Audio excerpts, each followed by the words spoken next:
What is up, guys? My name is Lex. Welcome back to the vlog. Another 5-10 no limit session here at Seminole Hard Rock in Hollywood, Florida. We get started out here with Ace King under the gun. I raised to $35 and next to act under the gun +1 3 bets me to $100. The player who 3-bet me is a non-American player who most likely just came to Florida to grind some poker, so he's going to have some pretty strong ranges here when he 3-bets an under the gun open next to act. Probably jacks, queens, kings, aces, ace king, maybe ace queen, so I decided to call. Looking to play post flop, which we do. Heads up to a 10-9-6 board. We completely miss. I check and he checks back. Turn queen of clubs. When my opponent checks back the flop after 3-betting pre-flop, I put him on ace king here a lot of the time. That's a hand that he would be 3-betting and then checking back this board. So I consider leading out here as a bluff, but I decide to check and he checks back again. The river's the ace of spades, now giving me top pair, top kicker. We river top pair, but I decide to continue to play and flow and check over to him, and now he decides to put out a bet, and he bets small, only $50, and if we look back to the flop play and the turn play, the best hand he can really have here, the way he played it, is ace king. We would assume that he'd be betting all of his sets on the flop. He most likely would bet aces on the flop or the turn. If he had ace queen or king queen, I would assume that he'd be betting that on the turn as well after I checked to him twice. So when he bets $50 here, I feel like we most likely have the same hand. So we have ranged our opponent to most likely having the same hand as us. We're facing a $50 bet. We should probably just call, right? No, I have other plans. I put in a check raise here to $350. What was going through my head at this time is that I'm pretty sure my opponent has ace king the way he played it and his bet size on the river, so instead of calling and chopping, I want to put a lot of pressure on him and try to get him off a chop. So I raise it up here to $350, representing sets, straights, 2 pairs, all hands that are potentially beating him. Another thing is that possibly we could get called by a worse hand. He could possibly have ace jack suited here that he checked all the way and then went for thin value on the river. He might think that my hand doesn't make too much sense and want to put in the call. It's possible he might have ace 5 suited, ace 4 suited. So this is kind of a value mixed range bluff. I don't know, some weird words I decided to use there. All I was doing was trying to get him off a chop. He thinks for a while and he says, a set is good, so that doesn't sound great. He calls, I show ace king, and he shows ace queen, so he's going to have 2 pair. He got lucky on the turn and got lucky on the river, I guess, so I don't know if that was a punt. Let me know down in the comments below what you guys think. An interesting first hand to get started here. Next up, we have Jack 10 raised to $30. Big blind makes the call. This player type in the big blind is the total opposite of the last player we played against. This guy is here for fun, for recreation. He is definitely not a pro. He doesn't play poker for a living, which is a lot better spot to be in. We end up seeing an 8-9-5 board. We flop open-ended and 2 overcards. My opponent leads out for $80. And I feel like this is a spot that I could potentially put in a bluff raise. I have a ton of equity here, so I decided to raise it up here to $200. When this player leads out on this flop, I put him on the nut flush draw or a 9 for top pair, so we're looking to continue to put some pressure on or potentially hit one of our outs. The turn is an ace of hearts, which is actually not the best card. When we raised a flop, we're representing hands like 10s, jacks, queens, kings, aces. We're not going to have too many ace-x holdings that raised a flop, so this card is actually probably better for him. So I decided to check back, trying to realize my equity, which we don't. It's a deuce. He leads out for about $75. We're stuck here with jack high. I guess maybe we could bluff raise, but it doesn't seem like the best option against this guy, so we just let this one go. Right after the dealer pushed in the pot, he showed me ace 9, so yeah, a bluff would not have worked there on the river. About 30 minutes go by and we get dealt ace king again. I raised to $35 from early position. The same player from last hand, the recreational player. He's been splashing around a lot, raising a lot, calling a lot. He 3-bets me to $85. So this is a totally different scenario from the first hand that we had ace king, facing a very, very tight reg. This guy seems to be 3-betting a very wide range of hands, so I'm going to put in the 4-bet. I re-raise here to $260. Middle position very quickly makes the call, so we're going heads up, out of position in a 4-bet pot. We see jack, 9, 4, rainbow. We completely miss. No flush draw, no straight draw, no pair, nothing. I consider checking here and just giving up, but I think he's going to have a lot of hands that I'm still beating that might miss on this board. So I decide to bet $150. He makes a quick call, and we see the 6 of diamonds on the turn. This card doesn't improve me, but I highly doubt it's going to be improving him either. I look at his stack and he has about $1,500 or $1,400 left, so I decide to check over to him and he very quickly bets $275. I do have a lot of hours with this particular opponent, and I've noticed that when checked to, he likes to fire a lot, which means he's not always going to have a super strong hand here. He can have some bluffs like king high, queen high, maybe a jack, possibly a 9, maybe even an underpair to the board. So I check out his stack and he only has about $1,200 left. We should have all the big overpairs for betting preflop like aces, kings, queens, jacks, all those hands like that. And I think I can get him off some of his weaker pocket pairs. So I decided to do my best Rampage punts impersonation. I jam all in here with ace king, praying for a fold. We don't get snap called right away, which is great news for us. He doesn't have a set or 2 pair, and now the waiting game begins. My heart is racing. I'm hoping to get this bluff through. I don't want to be stuck $2,000 within the first 30 minutes of my session. I could be playing some big overpairs like this. I've done this before. This guy knows I'm a tight player. I'm hoping my image will pay off. He thinks for a while and shows me pocket 7s and folds. We get this one through. If you guys have watched my past videos, you know I don't bluff very often just because people hate to fold, and I honestly think bluffing is just not really that profitable in these kind of games. So I just went on a limb here. I had a read. I just felt like he wasn't that strong. I went for it all, and luckily he ended up folding a better hand. We get some chips pushed in our direction, which is good. We're back to even now. This entire video is full of crazy, big, interesting hands. I think you guys are really going to like it, so stay tuned, watch all the way to the end. And this next hand folds all the way to the button, who makes it $25. The small blind, who is a regular in these games, makes it $90. It's on me in the big blind with pocket 9s, and I decided to go with a 4-bet or fold strategy here. Given the fact that it's button versus small blind, I have a pocket pair. I could be ahead here a lot of the time.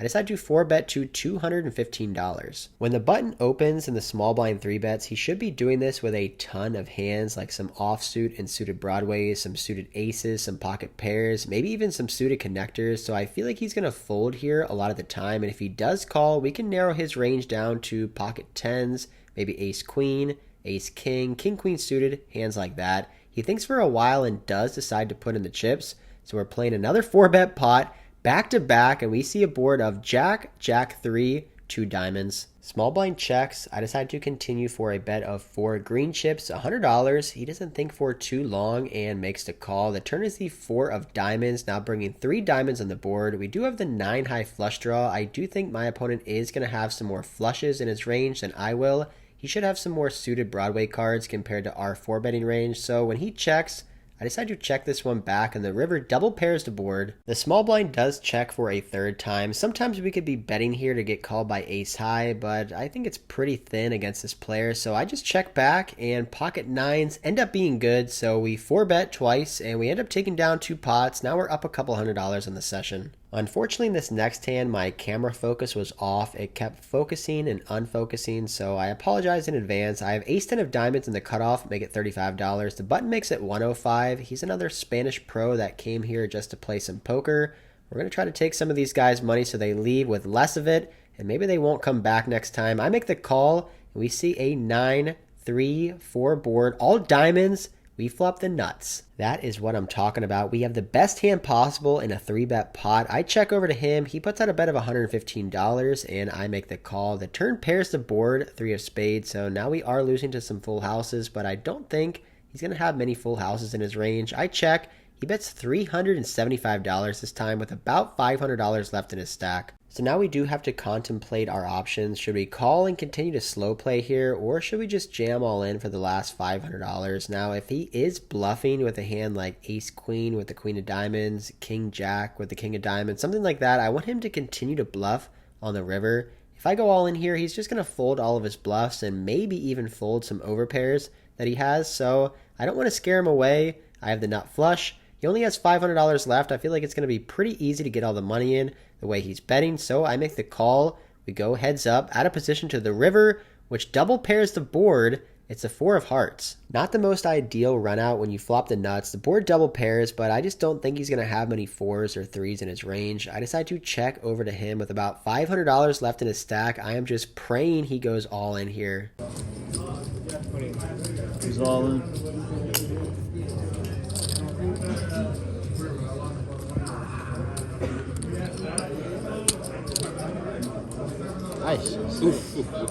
King queen? Hey.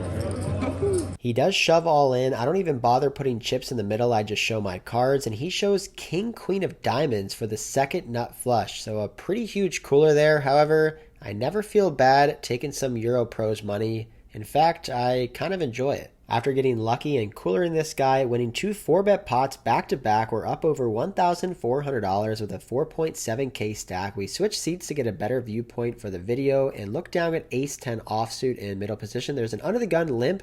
I raise to $50. He makes the call. We flop top 2 pair on ace-10-9, 2 spades, and my opponent who limped decides to lead out here for $100. Given the action pre-flop, we should just always have the best hand here with top 2 pair, so I don't want to call here and let him set his own price with a flush draw, a straight draw, weaker 2 pair, or an ace-x holding. So I bump it up right away. I raise to $300, and we get a quick call by the under-the-gun player. We see the 9 of hearts on the turn, which is actually probably the best card in the deck. Under the gun player does not check to me. He decides to lead out again for $300. The reason I said the 9 is such a great card is that we were losing to pocket 9s in the flop, and now it's even less likely that he has pocket 9s when another 9 comes out. I feel like he's going to have an ace-x holding here, potentially a huge flush and straight draw combo, or maybe ace-10 as well.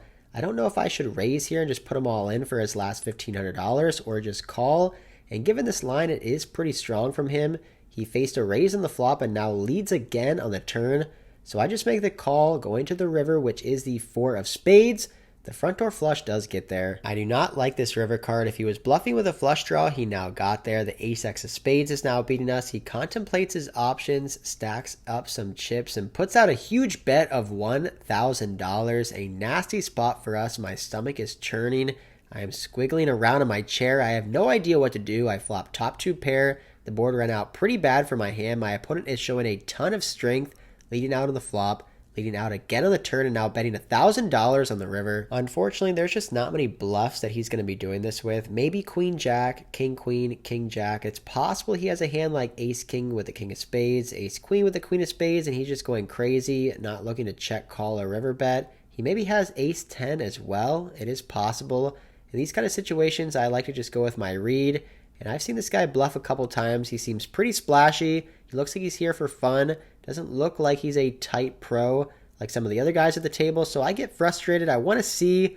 I make the call, and we get shown the bad news. Ace-9 for a full house. We had him coolered, dominated on the flop. He got there on the turn, and we end up losing over $3,000. About an hour ago, I had ace-king in a 4-bet pot, and I assessed that my opponent didn't have too strong of a hand, so I went all in as a bluff, and our read was correct, and he folded. And in this hand, our read was wrong. We ended up hero calling here with top 2 pair, and we were shown a full house. So sometimes it works out, sometimes it doesn't.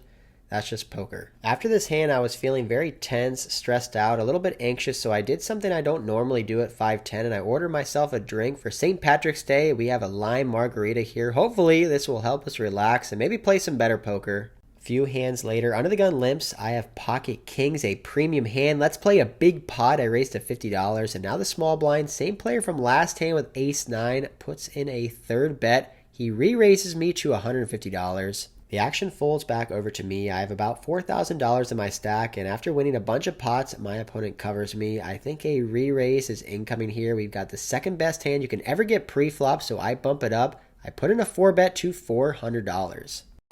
400. 1,000. 1,000? Bet 1,000. Okay. Facing a 5th bet to $1,000. My opponent re-raised me pre-flop. I re-raised him, and now he put in another raise to $1,000. This just seems incredibly strong. I feel like he's only going to do this with one hand, and you guys know exactly what hand that is, and it beats our hand by just a little bit. Thinking back, this guy has been limping basically all the time. So I feel like he's going to have a super strong hand here. I have $4,000 in my stack, 400 big blinds. Do I really want to play pocket kings for 400 big blinds? I feel like I have to make my decision now, whether I want to go with the hand or if I just want to fold.